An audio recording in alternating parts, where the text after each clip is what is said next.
persiapkan diri kalian. Karena ada 6 hal, kata Nabi, yang 6 hal itu akan datang dan menjadi fitnah. Siapa yang pertama sekali Pak dari kalangan dari baginda Nabi Muhammad SAW atau daripada para sahabat yang buat kajian ada jogetnya? Coba Bapak Ibu cari. Nggak ada, Pak.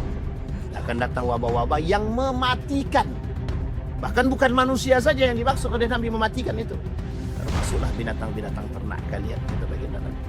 Kata para ulama, sebagian besar ulama bilang ini yang terakhir nih. Jadi kalau sejahtera Palestina ini, kalau merdeka Palestina dan sejahtera Palestina, kata para ulama, sangat ada kemungkinan tanda hari kiamat yang dikatakan oleh Nabi itu terjadi. Bapak Ibu sekalian yang berbahagia, di subuh hari ini, kata baginda Nabi, fitnah itu ada 3 bentuk. Bentuk yang pertama, kata Nabi dalam hadis itu bersifat riyah, angin yang datang. Angin itu bisa kencang, bisa pelan, bisa kecil, bisa besar. Kemudian seperti mauj, gelombang. Fitnah itu bisa seperti gelombang. Kadang sekali datang itu yang besar. Kadang yang datang kecil. Kadang gelombangnya kecil, kadang gelombang dia besar. Kalau gelombang kecil orang tak terlalu takut. Kalau gelombangnya besar, orang kabur. Kadang juga bisa bersifat bagian daripada malam dan siang. Jadi fitnah itu seperti mata uang. Bahkan disebutkan Nabi itu manusia itu an-nasu ma'adinun. Seperti 2 sisi mata uang, kiri dan kanan. Bisa baik, bisa buruk. Ya itulah fitnah. Kebaikan itu juga fitnah, ujian. Keburukan itu juga fitnah, ujian. Maka kata Nabi dua-duanya itu, dua sisi. Yang tidak bisa dipisahkan.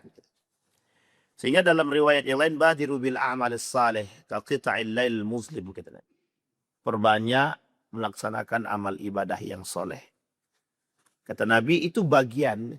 Karena belum tentu, kadang orang di sore hari dia beribadah.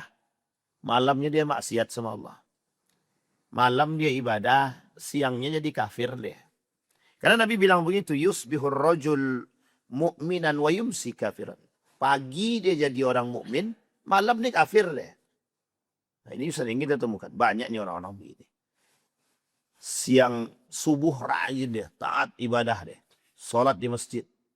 Malam datang ke dukun deh. Itu maksudnya. Ini bahasanya begitu ya Pak. Karena ini fitnah. Ibtada'an nas waliddin.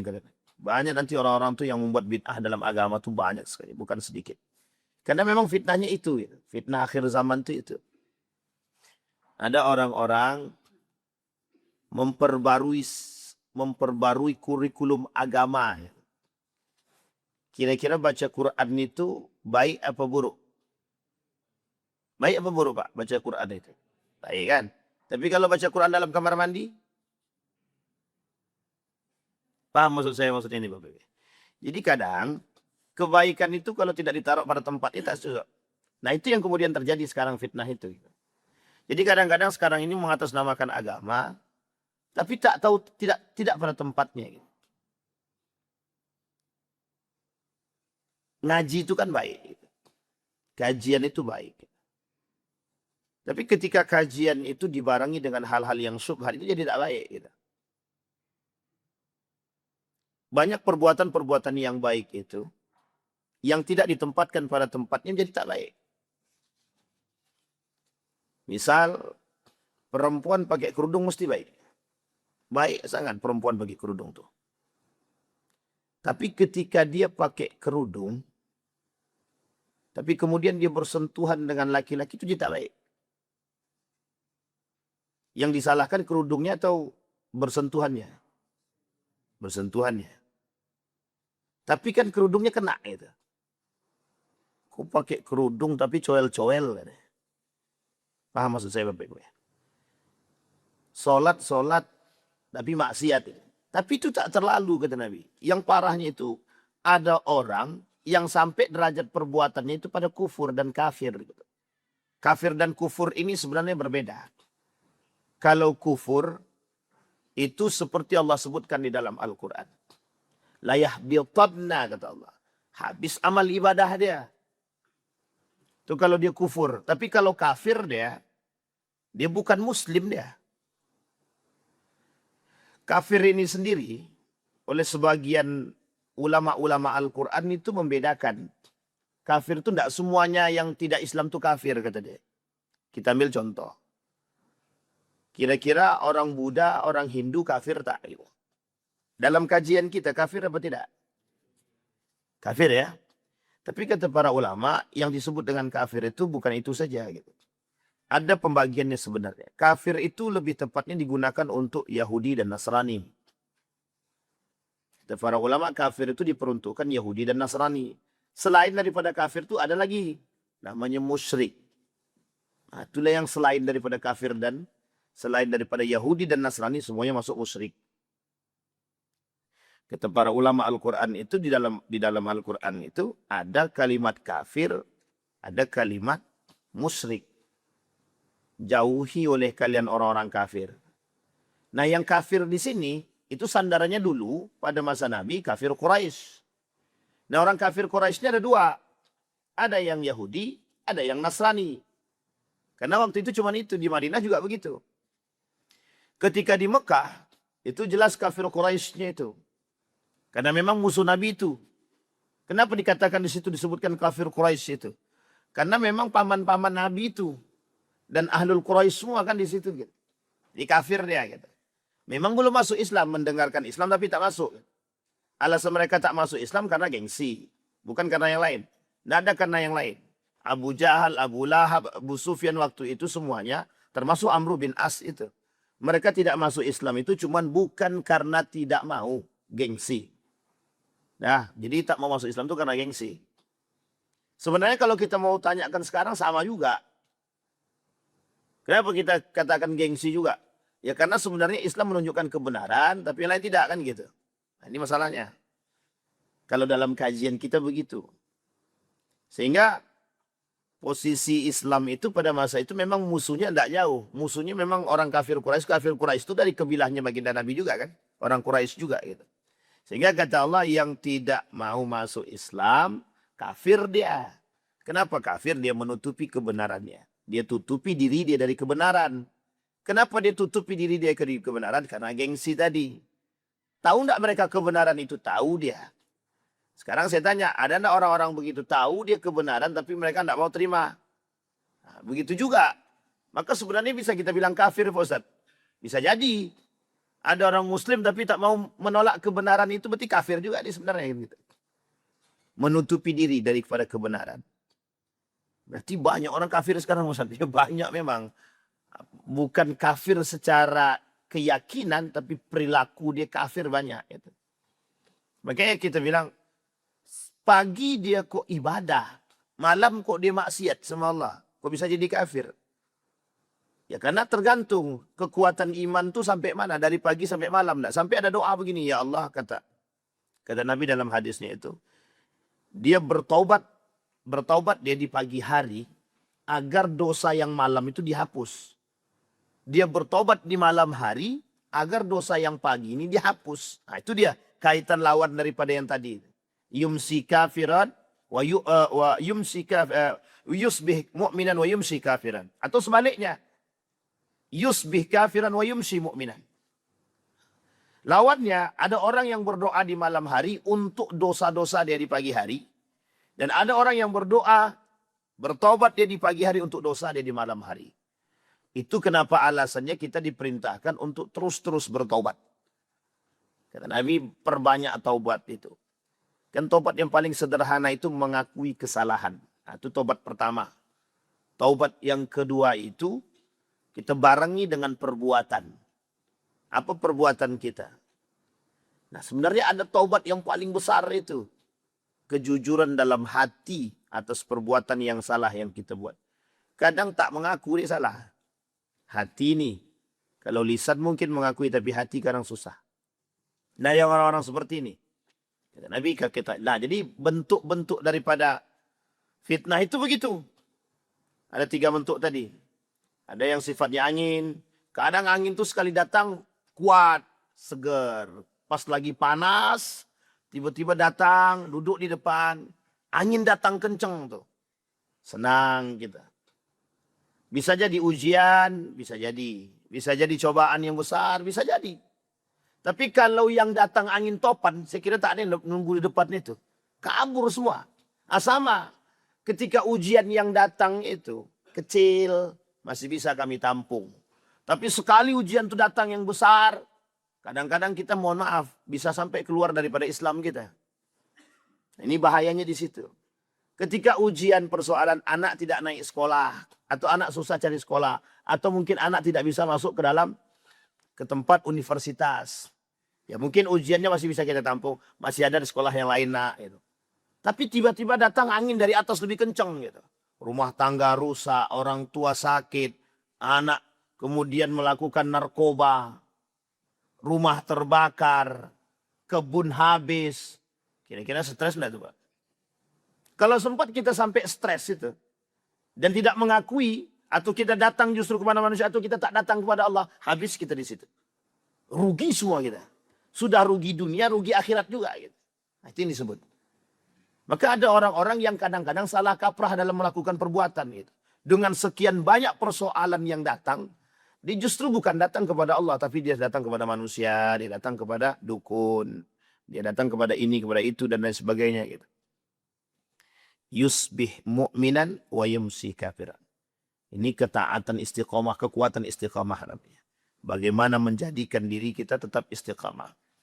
Nah kemudian sebaliknya. Wa yumsi mu'minan wa yusbih kafiran. Malam dia jadi kafir, pagi dia jadi orang beriman. Sebaliknya. Jadi ini cuman sebaliknya. Nah kata baginda Nabi itu juga bagian daripada macam-macam fitnah. Bentuk fitnah yang datang kepada manusia. Sehingga manusia ini harus siap dengan segala kondisi. Nah yang bisa membuat kondisi itu bertahan, kata Nabi, badiru bil a'mal saleh. Maka perbanyaklah, perkuatlah dengan amal-amal soleh. Amal soleh itu seperti apa? Bukan hanya hablum minallah, tapi juga hablum minan nas. Bagaimana ibadah kita dengan Allah dan ibadah kita dengan manusia. Karena banyak singgungan itu dengan manusia, bukan hanya dengan Allah saja. Dengan Allah banyak, dengan manusia juga banyak sekali singgungan kita. Maka kebaikan yang harus kita lakukan hal-hal seperti itu. Itu kata Nabi. Nah kemudian ketika baginda Nabi Muhammad SAW itu wafat. Coba bayangkan. Ketika Nabi wafat. Itu Nabi palsu muncul tuh. Nabi masih hidup, Nabi palsunya 7. Dan masih bertahan sampai Nabi wafat. Ketika baginda Nabi wafat. Jasad belum dikubur. Itu di sebelah utara tuh sudah ada namanya manusia yang deklarasi. Deklarasi dalam bentuk kongres resmi mengaku bahwa diri dia nabi. Nah, coba bayangkan tuh. Nah sekarang yang ngaku nabi tak berbuat seperti nabi banyak itu. Tapi banyak juga yang ngaku nabi itu. Ngaku nabi secara lisan, mengaku nabi secara perbuatan, itu banyak juga. Ada orang-orang yang bisa ahli fatwa itu udah kayak nabi aja. Karena yang bisa berfatwa kan nabi gitu. Tapi ini tidak, nabi berfatwa karena Allah gitu. Ada manusia berfatwa karena hawa nafsu. Bedanya kita dengan nabi, dengan para ulama yang saleh, mereka berijtihad dengan ilmu, kita berijtihad dengan nafsu. Ini yang harus dihati-hatikan. Karena memang begitu. Ketika Nabi masih hidup, kok kenapa muncul Nabi palsu? Ya ini fitnahnya gitu, fitnahnya begitu. Nabi bilang begini dalam hadisnya, dari Auf tadi. Kata Nabi, ketika persiapkan oleh kalian, ketika datangnya 6 perkara. Kata Nabi. U'udud sittan baina yadayi sa'ah. Persiapkan diri kalian. Karena ada 6 hal, kata Nabi, yang 6 hal itu akan datang dan menjadi fitnah. Gitu. Kata Nabi, mauti yang pertama. wafatnya baginda Nabi Muhammad SAW. Jadi wafatnya Nabi, ada judul buku namanya Armageddon. Boleh Bapak Ibu cari di Shopee boleh atau di mana boleh, silahkan. Itu buku tuh bagus sangat untuk kepegangan orang-orang beriman. Wajib kita yakini hadis-hadisnya. Dalam buku itu, tanda hari kiamat pertama, tanda kecilnya, tanda kiamat itu, yang tanda-tanda kecil, itu lahirnya baginda Nabi Muhammad SAW. Tapi tanda kiamat selanjutnya dan munculnya atau sebagai fitnah selanjutnya itu mauti, meninggalnya Nabi, wafatnya Nabi. Coba bayangkan setelah Nabi wafat apa yang terjadi? Kacau semua. Muhajirin dan Ansor mau berantem tuh. Muhajirin mau Ansor mau berantem. Berantemnya bukan karena apa-apa, cuma karena kekuasaan saja. Pokoknya dari Ansor harus jadi pemimpin. Tapi bedanya yang dulu dengan sekarang, kalau sekarang nafsu semua isinya. Kalau dulu itu masih dibarengi dengan ketakwaan dan keimanan. Bisa dibedakan ya Bapak Ibu ya. Karena Abu Bakar tidak mungkin naik tidak mungkin Abu Bakar itu naik dengan urusan nafsu itu. Ya memang dibilang tidak mungkin juga tidak. Tapi ada rasa ketakutan yang tertanam dalam diri Abu Bakar itu untuk menjadi seorang pemimpin. Karena bukan dia milih diri dia sendiri. Yang minta Umar bin Khattab. Disepakatilah oleh dua Muhajirin dan Ansar tadi. Itu Nabi wafat itu. Jasadnya belum dikubur itu. Ali bin Abi Thalib tidak ada di situ. Fatimah tidak ada di situ. Abbas tidak ada di situ. Yang ada di situ Muhajirin dan Ansar di Sakifah Bani Sa'idah. Itu fitnah Pak. Ujian itu. Itu fitnah banget itu. Fitnah yang berat ketika itu adalah yang sangat berat ketika itu menunjuk seseorang yang memiliki jiwa kepemimpinan yang bisa mendamaikan manusia yang ketika itu baru masuk ke dalam Islam. Coba bayangkan. Dan itu berat Bapak Ibu. Kenapa berat? Karena setengah daripada mereka bisa jadi murtad atau semuanya kalau salah pilih. Sehingga taruhannya ketika itu adalah urusan agama iya, urusan keseimbangan iya, urusan negara iya, semua masuk di situ. Sama halnya kayak kita memilih pemimpin. Ini siapa yang kita pilih nih? Yang kita pilih ini taat agama apa tidak? Atau dia justru mendatangkan fitnah dalam agama, fitnah dalam sosial, dan lain sebagainya. Akhirnya kita semua mencoba menjadi orang yang beristikharah. Muncul kelompok-kelompok bilang, masa milih pemimpin aja harus istikharah. Masa memilih pemimpin aja harus pakai agama-agamaan, istighosah dan segala macam. Justru ketika memilih pemimpin itu, banyak yang jual agama itu. Datang jualan agama, pokoknya kita istighosah. Setelah terpilih dia hilang, dia mau istighosah kayak mau apa terserahlah. Coba bayangkan, uniknya ketika sebelum terpilih banyak yang datang istighosah, yasinan, tablik akbar. Tapi setelah selesai terpilih dia konseran. Tahu paham maksud saya? Syukurannya konser. Dalam konser itu datangin biduannya, musiknya gitu kan. Dan ini fitnah juga. Gitu. Bayangkan ketika itu Nabi masih hidup coba. Nah, kok muncul Nabi palsu? Nabi palsunya bukan orang yang bodoh, bukan. Musailamah al-Kadzab itu pintar, cerdas dia. Cerdas Musailamah al-Kadzab itu. Sampai dia dihormati di situ. Kenapa dihormati? Punya kecerdasan dalam bahasa. Sehingga orang yang pandai bersyair ketika itu menjadi orang yang terhormat dan sangat disegani. Cuma kepleset lidah dia. Saking merasa diri dia pintar tadi, dia bilang saya dapat wahyu. Islam dia. Tapi ngaku Nabi. Jadi Nabi terakhir itu bukan Muhammad. Bukan Nabi Muhammad, tapi Nabi terakhir Musailamah al-Kadzab. Ternyata setelah Musailamah al-Kadzab muncul pula Nabi palsu yang lain. Perempuan pula. Nama dia Sajah namanya. Setelah muncul lagi Nabi palsu yang lain.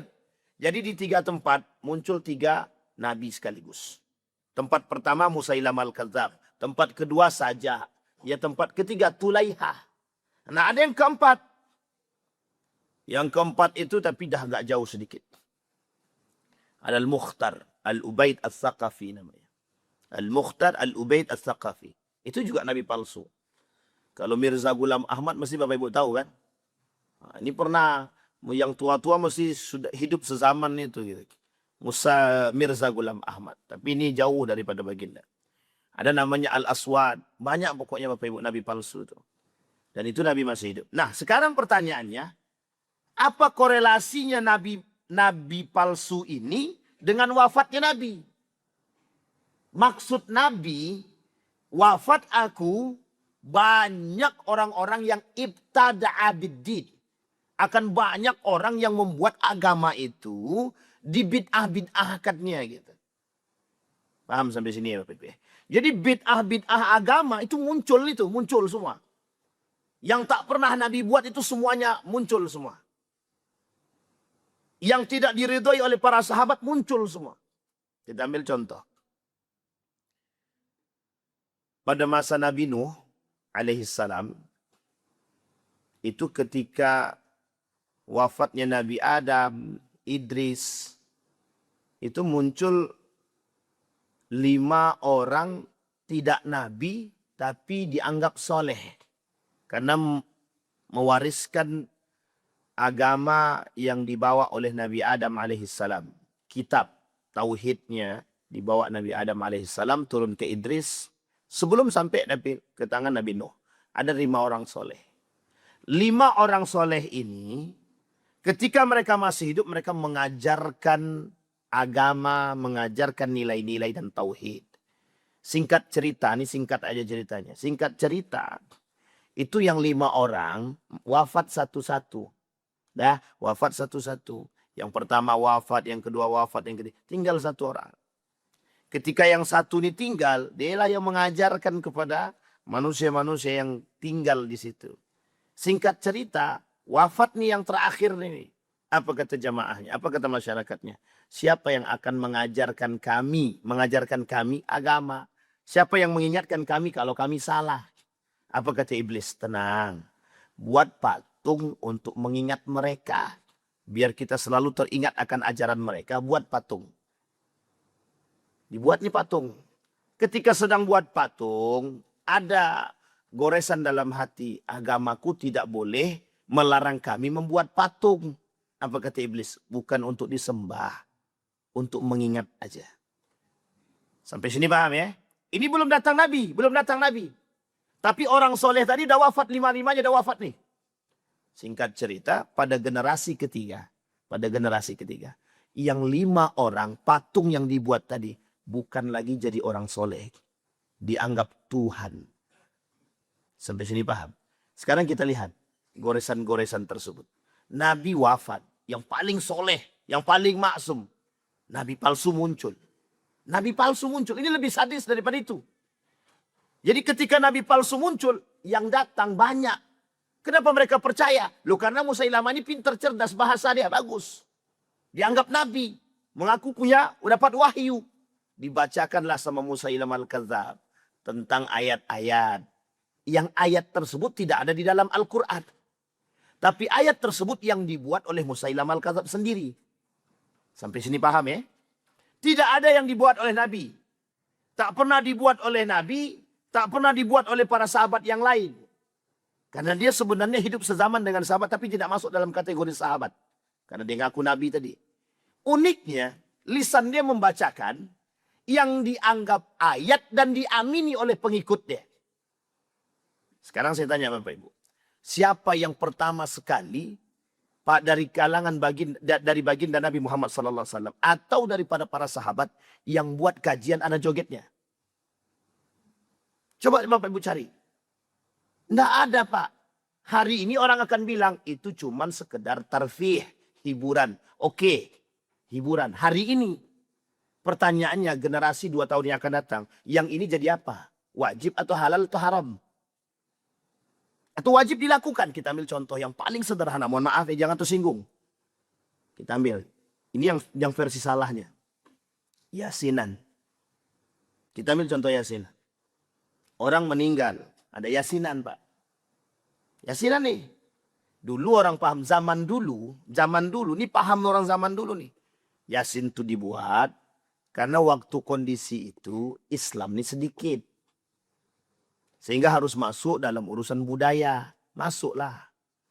Ketika itu pahamnya ini bukan jadi satu hal yang wajib.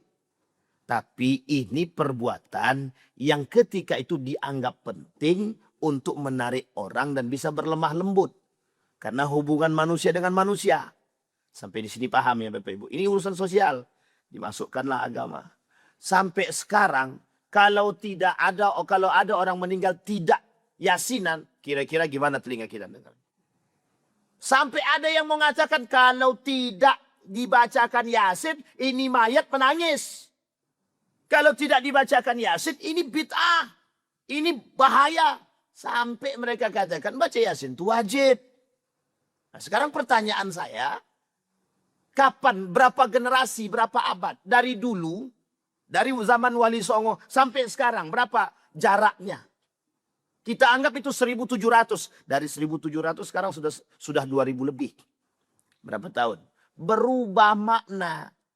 Yang tadinya pemahamannya cuma sebatas pada pemahaman yang biasa. Dan hanya untuk menarik orang bisa masuk Islam. Berubah menjadi sesuatu hal yang hampir diwajibkan. Pertanyaannya siapa yang mewajibkan? Kalau dia cuma melakukan perbuatan tersebut atas nama mengaji. Membaca Al-Quran. Tak ada larang Pak. Tak ada larangan. Sampai sini paham. Sehingga perlu diluruskan. Nah itu yang terjadi. Nabi wafat. Nabi palsu muncul. Uniknya yang percaya banyak. Nabi sudah bilang akhirul anbiya. Nabi terakhir. Berarti tak ada lagi nabi yang lain. Lah kok bisa ada manusia yang percaya? Sama dengan yang tadi. Lah kok bisa ada manusia yang percaya bahwa Yasin itu wajib? Sehingga kalau tidak yasinan itu tidak berkah. Kalau tidak yasinan tak masuk. Pertanyaannya yang mewajibkan itu siapa? Gitu. Sampai sini paham ya Bapak Ibu ya? Nah ini tradisi. Nah sekarang pertanyaannya, kapan tradisi Maulid Nabi misalkan? Maulid Nabi. Ini tradisi. Jangan pahami Maulid Nabi ini sebagai hukum atau syariat. Kalau dipaham Maulid Nabi syariat itu haram hukumnya. Dan sampai sini paham ya? Tapi dipahami Maulid Nabi ini sebagai tradisi. Sehingga persoalannya bukan pada tradisinya ini. Tradisi itu baik buruknya yang jadi masalah sekarang. Sehingga pertanyaannya, Maulid Nabi baik apa tidak? Baik. Pertanyaannya kalau Maulid Nabi ada joget-jogetnya, ada gendangnya gimana?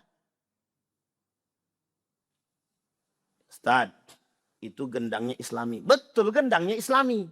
Perempuan yang nyanyinya pakai celana sempit. Jadi haram atau halal? Yang didengar tuh solawatnya atau yang ditengok tuh wanitanya. Misal mohon maaf ya. Maulid Nabi di masjid nih. Gendang di sini. Ada adik-adik kita yang sekolah-sekolah baik itu ibu-ibu pakai pakaian memang tertutup misal. Tapi berjoget dia. Pertanyaannya, layak atau etis enggak perempuan joget itu? Sekarang kita lihat runut lagi. Etis enggak dia joget dalam masjid? Etis enggak dia bergendang di masjid? Etis enggak dia melakukan berlenggak-lenggok dalam masjid? Ini pertanyaan. Sehingga kajiannya bukan hanya sebatas ini baik, buruk. Bukan saja, kita tinjauannya jauh. Sesuatu yang baik kalau tidak ditempatkan pada tempat yang baik, tak jadi baik dia Pak. Tak jadi baik. Ini yang disebut oleh Nabi. Ibtada'an nas. Banyak orang-orang bermunculan dengan perbuatan-perbuatan fitnah. Nah fitnah tersebut itu datang setelah Nabi. Setelah Nabi wafat. Maka kata Nabi, wafatnya aku ini fitnah kata Nabi. Meninggal Nabi, fitnah itu muncul semua. Coba bayangkan, yang murtadnya lah, yang tak mau bayar zakat. Apa kata mereka? Itu kan zakat itu ketika Muhammad masih hidup. Setelah Muhammad wafat ya tidak ada. Mati Muhammad, mati zakat. Uniknya, yang menangis ketika Nabi meninggal, oh itu banyak sekali Pak. Dan histeris. Datang Umar bin Khattab. Kata Umar bin Khattab, kalian tuh cinta sama Muhammad atau cinta sama Allah? Kata dia. Coba. Sekarang kan begitu. Kita mohon maaf. Boleh saja. Kita mau memuliakan ulama, boleh. Tapi kalau sudah tatar sampai pada hal yang sangat dilarang oleh agama itu tidak bisa Pak. Ambil air, masukkan kaki dia ke situ, basuh kaki dia, minum airnya. Itu bukan lagi bid'ah, Pak. Dolah, menyesatkan itu sudah. Sampai di sini paham ya, Pak? Wafatnya Nabi. Kenapa jadi fitnah? Tempat bertanya tak ada lagi. Masih mending sahabat masih hidup. Sampai Umar bin Khattab berani bilang begitu. Kalian cinta kepada Allah, kalian beriman kepada Allah atau kepada Muhammad? Kalau kepada Muhammad, Muhammad hadis, wafat, meninggal. Dan tidak akan, Pak. Tak akan ada lagi. Jadi kalau Nabi Muhammad, maka sama. Ketika kita pahamnya zakat itu adalah Muhammad, bawaan Muhammad, maka meninggal Muhammad, meninggallah, habislah zakat. Tapi ternyata bukan. Zakat itu syariat yang Allah turunkan. Allah yang turunkan iman kita kepada Allah, bukan kepada Nabi Muhammad.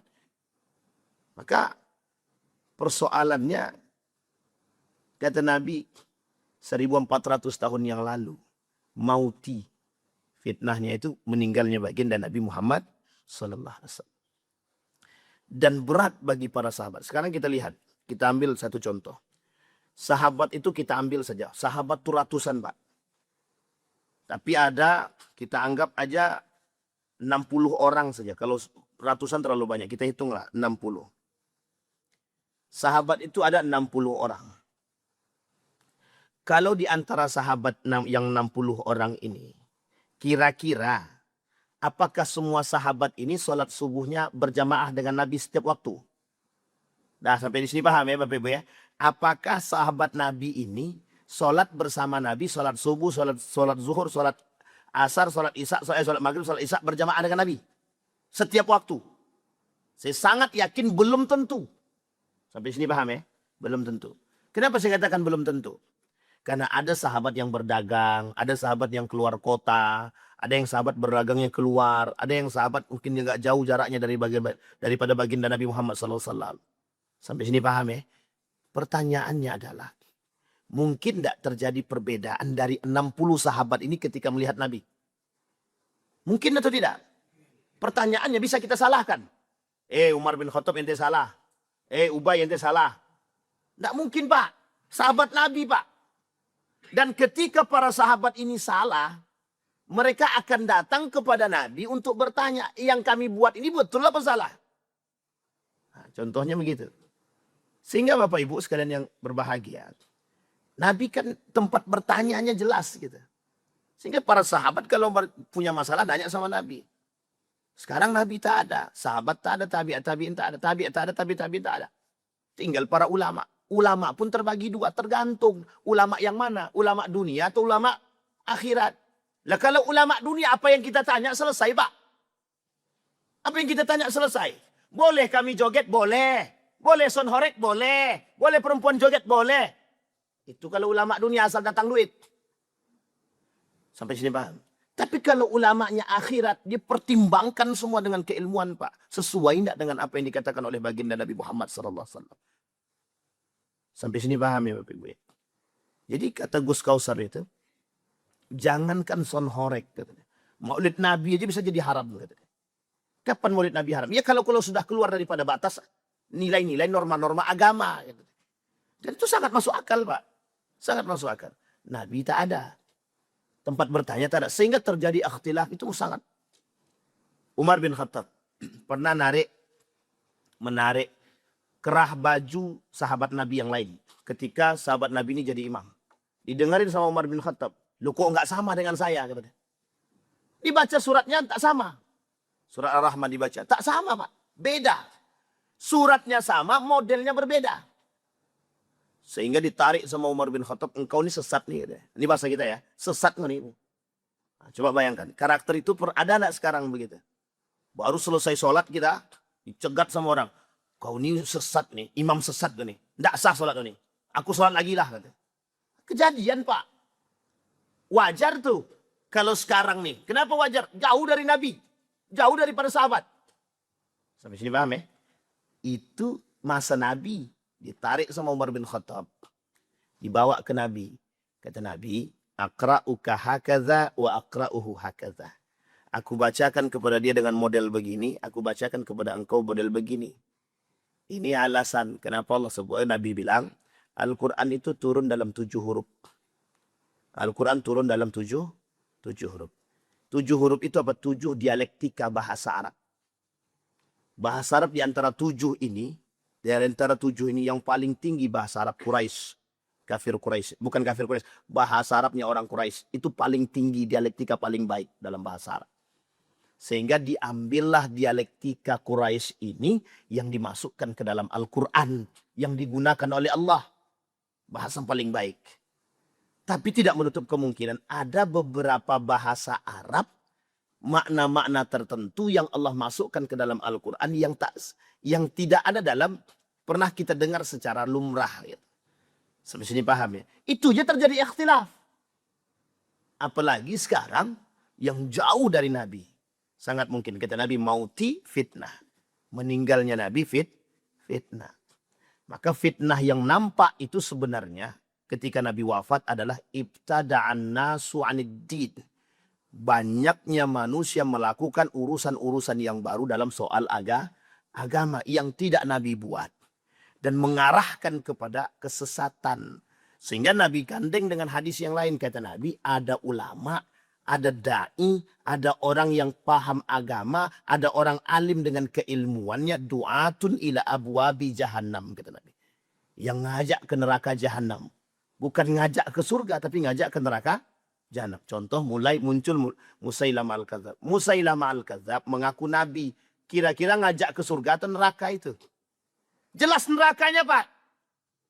Menikah Musailamah al-Kadzab dengan seorang perempuan yang juga mengaku Nabi. Namanya Sajah. Sajah itu mengaku Nabi perempuan. Menikah nih. Diakui oleh Sajah kenabian Musailamah al-Kadzab. Diperangi oleh Abu Bakar. Meninggal dia, masuk Islam Sajah tadi. Taubat maksudnya. Bertaubat Sajahnya tadi. Jadi wanita muslimah. Muncul pula namanya Tulaiha. Tulaiha mengaku Nabi. Diperangi oleh Khalid bin Walid 3 kali dalam perperangan. Perang pertama kalah, lari tunggang langgang. Balik lagi, ngaku Nabi lagi dia. Diperangi lagi, lari tunggang langgang. Balik lagi, sampai 3 kali. Yang ketiga kali, nak lari tak sanggup. Sudah terkepung, akhirnya bertaubat.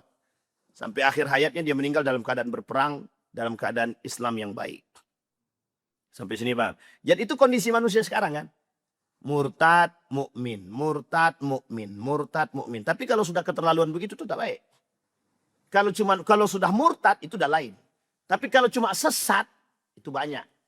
Maka disebut Nabi kadang iman, kadang sesat, kadang iman, kadang maksiat, kadang iman, kadang kafir gitu. Dan itu tergantung, Pak. Nah, perbuatan-perbuatan kita yang seperti ini itu bisa mempengaruhi amal kita. Mempengaruhi amal. Lain asyrakta la yahbitatna kata. Kalau kita sempat melakukan kesesatan dalam amal ibadah, kesyirikan, kemudian perbuatan-perbuatan yang menduakan Tuhan, la yahbitatna, sungguh sangat akan Allah hapuskan. Sungguh sangat akan Allah habiskan, Allah hapuskan, Allah bakar amal soleh mereka. Mauti, wafatnya baginda Nabi Muhammad SAW. Jadi fitnah. Yang kedua, thumma futiha baitul maqdis. Kata Nabi yang kedua, dari 6 tadi, sitan baina yaday sa'ah tadi. Kata Nabi karakter tanda hari kiamat itu ada 6. Sebenarnya banyak, tapi Nabi sebutkan yang 6 ini perhatikan betul, kata Nabi. Yang kedua itu, Baitul Maqdis itu akan sejahtera Palestina. Rakyat Palestina sejahtera. Ini sudah terjadi. Penaklukan pada masa Nabi Muhammad SAW. Umar bin Khattab, Salahuddin Al-Ayyubi. Tinggal yang terakhir sekarang deh. Kata para ulama, sebagian besar ulama bilang ini yang terakhir nih. Ini kalau sejahtera Palestina ini, katanya, kalau merdeka Palestina dan sejahtera Palestina, kata para ulama, sangat ada kemungkinan tanda hari kiamat yang dikatakan oleh Nabi itu terjadi. Artinya kedekatan kita dengan hari kiamat. Bahkan Nabi bilang, kata Nabi begini, kepala Nabi begini, tangan dijengkalkan, kata Nabi. Saking dekatnya hari kiamat kata Nabi begini, saking dekatnya hari kiamat, lebih dekat hari kiamat itu daripada tangan Nabi nih. Nabi begini tangan di kepala nih. Kata Nabi lebih dekat hari kiamat itu daripada tangan saya nih. Ketika tanda-tanda yang tadi saya sebutkan, yang kita sebutkan, yang disebutkan oleh Nabi, itu terjadi. Pertanyaannya sebenarnya bukan itu. Tanda-tanda seperti ini itu bukan untuk kita menakut-nakuti, bukan. Tapi seberapa tahan kita dengan ibadah kita tadi. Seberapa kuat kita dengan istiqomah kita tadi. Sampai Nabi bilang begitu. Sampai sahabat ketakutan itu. Saking takutnya sahabat, ya Allah, ya Rasulullah, doakan sama Tuhanmu, sama Allah, ya Allah. Biar kami ini dimatikan gitu. Ada yang sudah berdoa begitu? Kalau belum ada, kita doakan sama-sama. Sampai berdoa, Pak. Ya Rasulullah, doakan kepada Allah agar mematikan kami sebelum bertemu dengan itu. Saking takutnya, Pak. Karena fitnahnya berat, besar. Nah, kita hidup di zaman itu sekarang. Pertanyaannya, kita yang hidup di zaman itu bagaimana kekuatan keimanan kita? Itu yang betul dipertaruhkan. Sampai sahabat bilang, mempertaruhkan keimanan di hari-hari akhir zaman itu seperti sedang memegang bara api, kata Nabi. Saking susahnya, Pak. Siapa yang sanggup megang korek api, ya takut? Nah, ini korek api, hidup apinya kita pegang, itu pun tetap berani kita. Apalagi bara api yang dipegang. Artinya yang selamat yang mana, yang kuat iman, Pak. Makanya berat, Pak. Ini Dajjal belum datang nih. Ini kalau Dajjal datang bahaya kita, Pak. Makanya amalkan betul tuh amal soleh itu. Salah satunya surat Al-Kahfi. Nah, itu rajin-rajin lah Pak baca itu. Karena hadis Nabi sahih hadisnya itu. Tapi Al-Kahfi dibaca, sholat bolong sama tidak? Nah, baik-baik Pak ya. Al-Kahfi dibaca, tapi bid'ah jalan juga. Al-Kahfi dibaca, percaya manusia juga. Itu masalah, Pak. Sampai sini paham ya Bapak Ibu ya. Baik. Futiha Baitul Maqdis. Nah, dalam riwayat yang lain, ketika Baitul Maqdis ini sejahtera, itu kan tanda kiamat tuh. Madinah hancur. Madinah akan mengalami kehancuran. Itu Nabi hadisnya bilang begitu, kata Nabi. Hadisnya sahih itu. Kata Nabi, Madinah itu akan hancur. Akan hancur itu bagaimana? Ini yang kemudian tidak bisa kita pastikan apakah langsung dibom seperti Hiroshima Nagasaki atau seperti apa dengan nuklir atau terserah. Tapi kata para ulama yang disebut kehancuran Madinah itu berubah. Nilai-nilai agama bergeser sedikit demi sedikit. Apa kata Nabi dalam riwayat selanjutnya kata Nabi? Thumma fitnatun la yabqa baitun minal arabi illa dakhalathu. Akan muncul fitnah-fitnah itu masuk ke dalam rumah-rumah orang Arab. Jadi kehancuran Madinah itu dan negara Arab itu masuknya fitnah-fitnah itu ke dalam rumah orang-orang Arab. Sekarang pertanyaannya fitnah apa yang masuk? Fitnah apa yang masuk? Semua fitnah. Fitnah musik, fitnah kekafiran, fitnah kemaksiatan, fitnah kesyirikan, fitnah harta, fitnah wanita, fitnah anak, semua masuk jadi satu di situ. Fitnah dunia masuk ke dalam rumah. Maksudnya bagaimana tuh Bosat?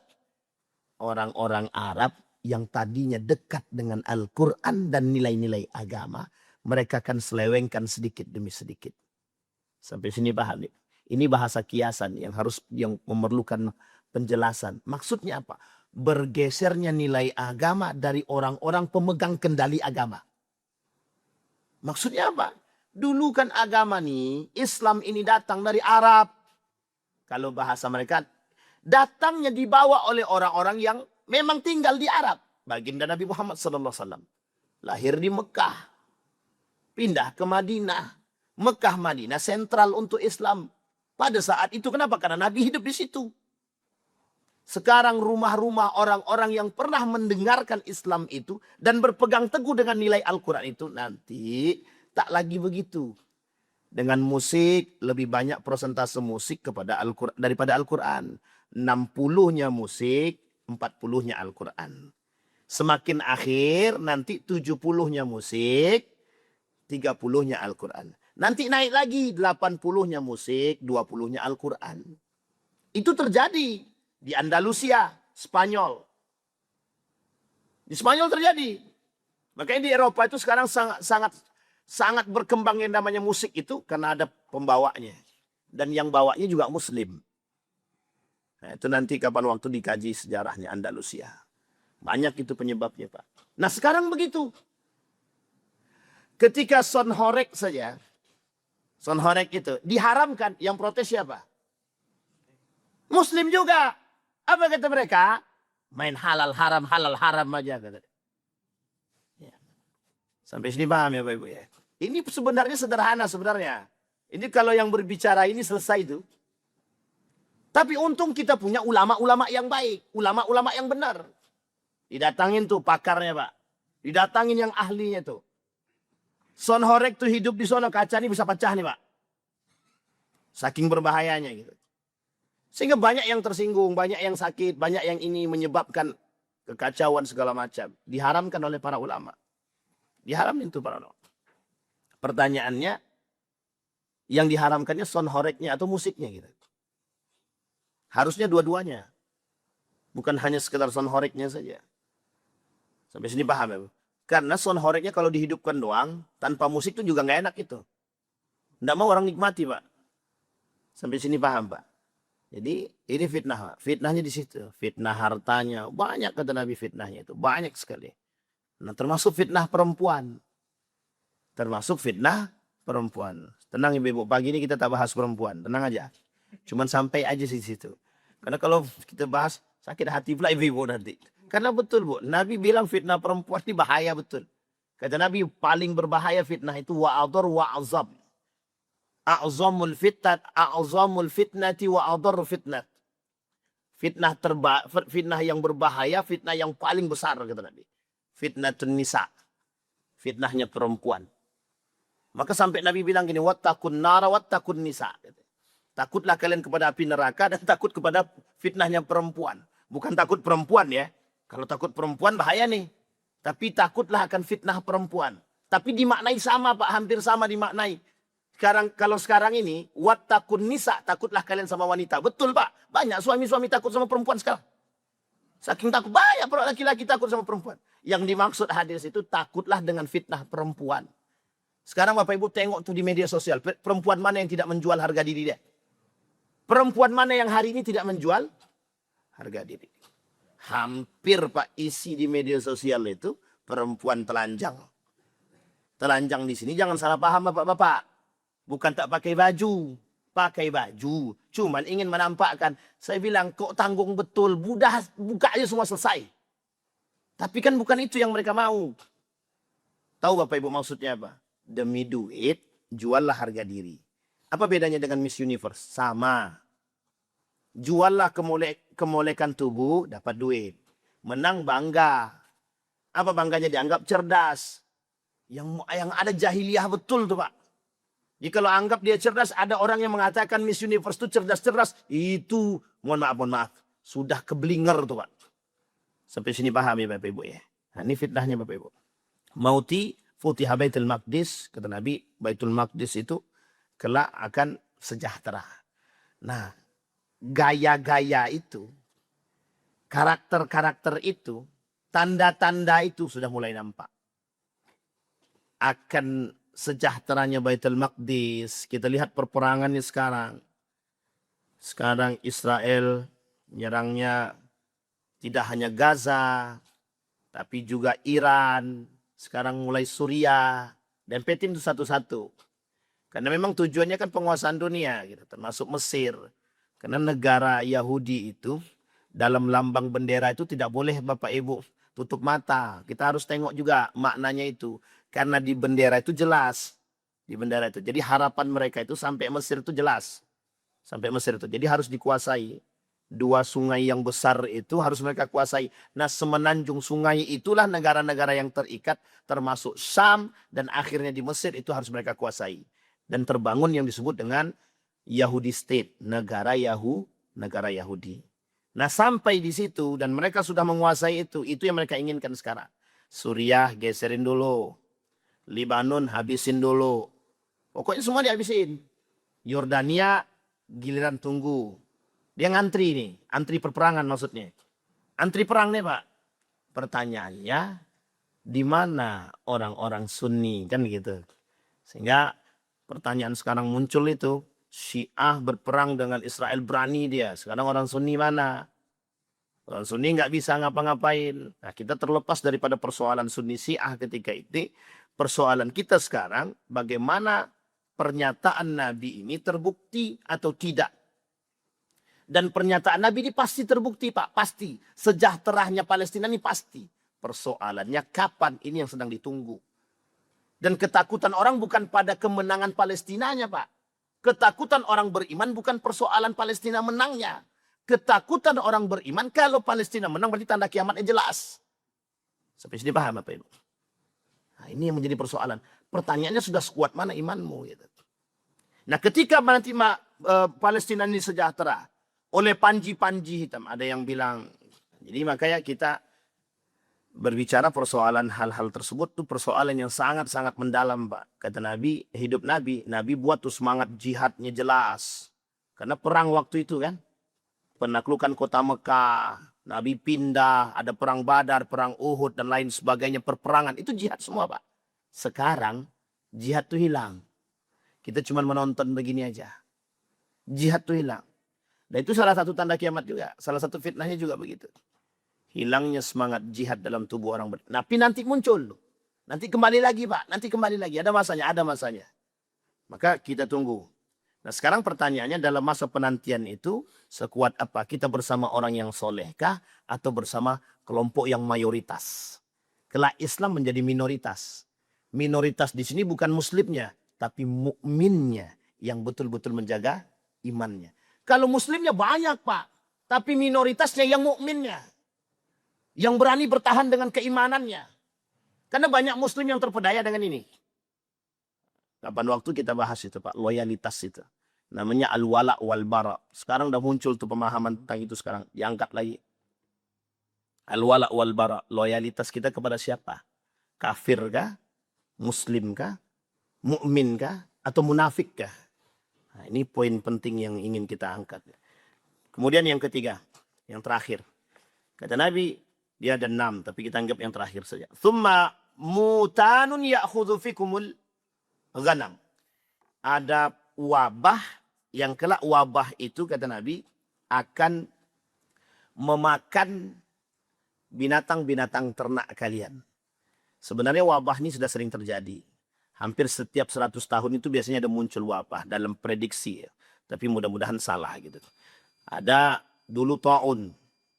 Pada masa sahabat ada namanya penyakit yang disebut dengan ta'un. Ada kemudian dulu ada flu burung, ada penyakit sebelumnya yang hanya disembuhkan pada masa Nabi.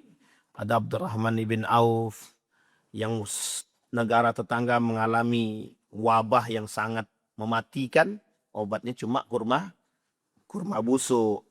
Kemudian ada ta'un kata Nabi, kalau kalian terserang penyakit ini jangan keluar daripada tempat tersebut. Dan jangan mendekat bagi mereka yang di luar, jangan mendekat. Dan ini semua ciri-cirinya sudah disampaikan. Dan itu mematikan. Flu burung, orang takut dulu flu burung sampai binatang-binatangnya mati. Gitu. Nah, datang tuh 2000 kemarin itu, 2020. Datang juga wabah itu. Wallahu alam itu buatan atau bagaimana kita tidak tahu. Tapi yang jelas dianggap sebagai satu hal yang sangat menakutkan di dunia ini. Akan datang wabah-wabah yang mematikan. Bahkan bukan manusia saja yang dimaksud oleh Nabi mematikan itu. Termasuklah binatang-binatang ternak kalian, kata baginda Nabi. Nah, yang seperti ini, kita harus menjaga diri kita. Kelak daripada perbuatan-perbuatan seperti ini, banyak orang akan keluar daripada agama mereka hanya karena ketakutan urusan dunia. Banyak orang akan keluar dari agama mereka hanya karena persoalan dunia. Kita ambil contoh COVID. Berapa banyak yang bertahan dengan keimanan atau justru keluar daripada keyakinan. Sampai sini paham ya? Pada masa COVID itu nampak betul. Mana yang kokoh dengan keimanan, mana yang goyang. Mana yang betul-betul yakin dengan Allah dan mana yang tidak. Itu nampak Pak. Sampai sholatnya ujung 1 meter semua kan. 1 meter sholatnya 1 meter semua sholatnya kan. Ini persoalan Pak. Pertanyaannya di pasar mapet semua Pak. Di masjid jarang-jarang, di pasar rapat semua. Nah, coba bayangkan. Di mall makin ramai rupanya gitu. Jadi mall buka, masjid tutup. Kadang-kadang nggak nyambung gitu, Pak. Sampai di sini. Mana yang menguntungkan, berarti buka. Mana yang merugikan, tutup. Na'udzubillahi tsumma na'udzubillah. Kita berdoa kepada Allah. Semoga apa yang kita sampaikan di subuh hari ini menambah keimanan kita dan menambah ketaatan kita dalam menjaga diri kita dan keluarga kita agar selamat dari bahaya, agar selamat daripada fitnah. A'udzubillahi minasyaitonirrajim. Bismillahirrahmanirrahim. Alhamdulillahirabbil alamin. حمد الشاكرين حمد الناعمين حمدا يوافي نعمه ويكافئ مزيده. يا ربنا لك الحمد كما ينبغي لجلال وجهك الكريم وعظيم سلطانك. اللهم صل على محمد وعلى آل محمد. اللهم أعنا على ذكرك وشكرك وحسن عبادتك. اللهم اختمنا بالصالحين. ربنا هب لنا من أزواجنا وذريتنا قرة أعين واجعلنا للمتقين إماما. اللهم اجعلنا من السعداء المقبولين ولا تجعلنا من الأشقياء المردودين. اللهم اختمنا بالصالحين. اللهم اختمنا بالصالحين. ربنا آتنا في الدنيا حسنة وفي الآخرة حسنة وقنا عذاب النار. والحمد لله رب العالمين. السلام عليكم ورحمة الله وبركاته.